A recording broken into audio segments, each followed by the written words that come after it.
ياهو اسم كان ممكن يكون اهم من جوجل واكبر من امازون واغلى من الفيسبوك. تخيل كده كان قدامهم فرصة يشتروا جوجل بمليون دولار بس، لكن ياهو رفضت وقالت لا. ياهو كان اكتر موقع الناس بتدخل عليه في العالم كله، ووصلت قيمته ل 128 مليار دولار. القصة دي مش عن النجاح بس، دي عن ازاي توصل للقمة وفجأة تقع.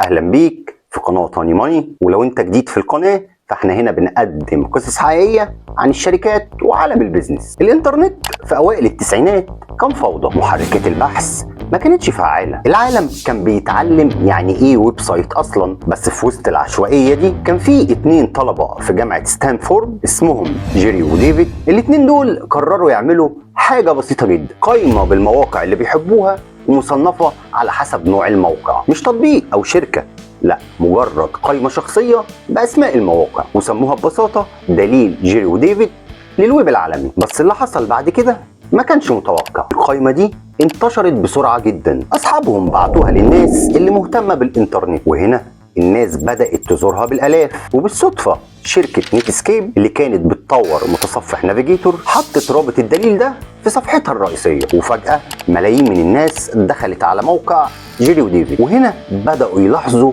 ان الموقع كبر منهم وانه اخد منحنى جد ومش هزار. ولما الضغط على الموقع بقى مهول بسبب سهولة القائمة دي، اضطروا ان هم يشتروا سيرفرات ويوظفوا ناس يصنفوا المواقع الجديدة اللي كانت بتتبعت ليهم كل يوم. والموضوع اتحول من هواية لمشروع ضخم، وهنا كان لازم ياخدوا خطوة جديدة، وهي انهم يعملوا شركة. لكن المشكلة ما كانش عندهم اسم مناسب لشركتهم اللي بس بتقدم اسماء المواقع، فقرروا يفتحوا القاموس ويدوروا على اسم لذيذ يشد الناس. وساعتها شدهم اسم ياهو، والكلمة دي معناها في القاموس شخص همجي وغبي وفظ، وبالنسبة لهم ده كان بيمثل روح الانترنت وقتها، اسم عشوائي وساخر وفريش كده. ومن هنا اتولدت ياهو رسميا سنة 1994. وياهو ما كانش بس دليل المواقع، دي كانت بوابة للعالم الجديد. في الوقت اللي كان فيه الانترنت شيء معقد، ياهو كانت بتقدم لك كل حاجة في صفحة واحدة. وبما ان ملايين من الناس بقت تزور الموقع، فالشركات بدأت تدفع فلوس عشان تحط اعلاناتها هناك. لكن فريق ياهو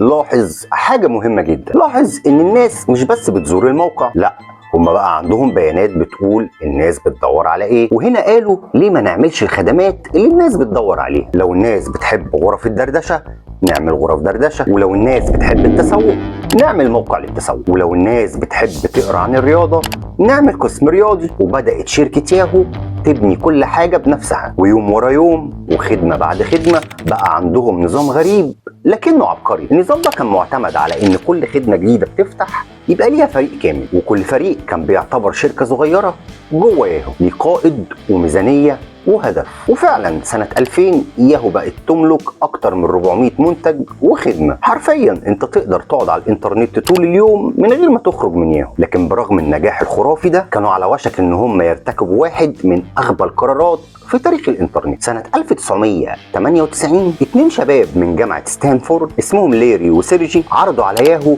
تشتري محرك بحث جديد وهم طوروه، ومحرك البحث ده كان اسمه جوجل، وكانوا طالبين بس مليون دولار. ياهو بصت للموضوع وضحكت وقالت احنا مش محتاجين محرك بحث، احنا المستقبل، ورفضوا الصفقة. لكن اللي حصل بعدها غير شكل الانترنت بالكامل. في اوائل سنة 2000 فقاعة الدوت كوم انفجرت، وشركات الانترنت بدأت تنهار، وسوق الاسهم وقع، وياهو اتعرضت لضربة كبيرة. المعلنين الكبار خفضوا الانفاق وفي ناس منهم افلسوا، ومع فوضى الانترنت بقى صعب جدا تحديث دليل المواقع يدويا، وده اللي كانت ياهو بتعتمد عليه. وفي نفس الوقت جوجل اخترعت نظام عبقري للبحث، خوارزميات سريعة وذكية بتوصلك للمعلومة في ثواني. فالمستخدمين بدأوا يسيبوا ياهو ويروحوا على جوجل، وفي اللحظة دي ياهو حست بالخطر، فرجعوا للشباب اللي رفضوا عرضهم من سنتين وسألوهم عايزين كام دلوقتي؟ جوجل ساعتها قالت عايزين مليار دولار، وياهو وافقت. بس قبل توقيع الصفقة جوجل رفعت السعر ل 3 مليار دولار. مش بس كده، دول رفعوه مرة كمان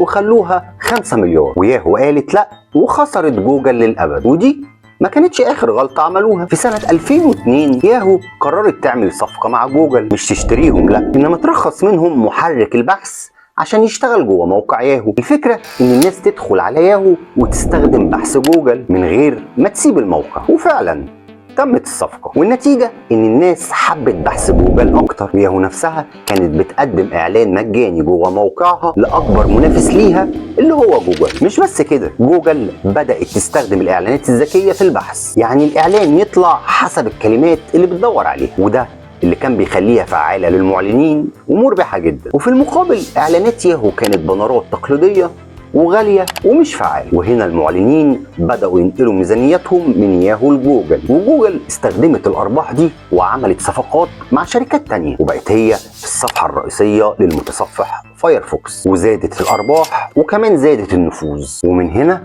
جوجل دخلت في مرحلة النمو الوحش، أما ياهو بدأت تنهار بهدوء. سنة 2006 جت فرصة تاريخية. ياهو كان قدامها صفقة انها تشتري الفيسبوك بمقابل مليار دولار، وساعتها مارك زكربيرج ما كانش عايز يبيع، لكن مجلس إدارة الفيسبوك قال له لو ياهو عرضت عليك مليار دولار لازم توافق. وياهو تفاوضت وقالت انها بتعرض 850 مليون بس، ومارك حس بالإهانة ساعتها ورفض، والنتيجة فيسبوك النهارده بتساوي تريليون دولار تقريبا، وياهو راحت عليها. واللي يغيظك اكتر ان ياهو رفضت اليوتيوب ورفضت اي باي، وفي كل مره كان بيبقى عندهم فرصه يسيطروا على الانترنت وبيضيعوها. انا مش عارف كانوا بيفكروا ازاي، لكن الغلطه الاكبر ما كانتش في المنافسه، الغلطه الحقيقيه كانت جوه ياهو نفسها. في 2006 موظف كتب مذكره داخليه شهيره، كتب ان ياهو بتحاول تعمل كل حاجه فما بقتش مميزه في اي حاجه. الموظفين نفسهم ما كانوش عارفين ياهو بتمثل ايه، ولما سالوهم ايه اول حاجه بتيجي في بالك لما تسمع اسم شركه زي جوجل مثلا، فالرد بتاعهم كان البحث. طب شركه اي باي، الرد بتاعهم كان المزادات. وياهو مفيش إجابة. ياهو كان فيها فرق بتشتغل على حاجات كتير، حتى في الصور كان في فريق شغال على ياهو فوتو. حتى الصور كان في فريق شغال على ياهو فوتو، وكل خدمة كانت بلون مختلف وتصميم مختلف، كأنها شركات منفصلة تحت نفس الاسم، وبدل ما تكون شركة واحدة برؤية واحدة بقت عبارة عن سر. سنة 2008 جت طوق النجاة. مايكروسوفت عرضت تشتري ياهو ب 44 مليار دولار، فرصة ذهبية ممكن تنقذهم. بس تفتكروا ياهو عملت ايه؟ للأسف رفضت برضه، وقالوا ساعتها انهم يستاهلوا اكتر من كده. وبعد شهور قليله سعر ياهو نزل ل 14 مليار بس، اقل من تلت العرض اللي كان ممكن ياخدوه. ومع صعود الانترنت على الموبايل كانوا متاخرين جدا، تطبيقات ياهو كانت تعبانه وبطيئه ومش عمليه، فالناس بدات تسيب ياهو ميل وتروح للجيميل، وساعتها بقى البحث هو الطريقه الرئيسيه للوصول لاي حاجه. وهنا ياهو ما لقيتش لنفسها دور، بقت شركه بتعمل كل حاجه بس مفيش حاجه بتعملها كويس. مثلا ياهو شوبينج اتغلب عليه امازون، وياهو ماسنجر سيطر عليه الواتساب، والياهو ميل اتفرم من الجيميل، وياهو انسرز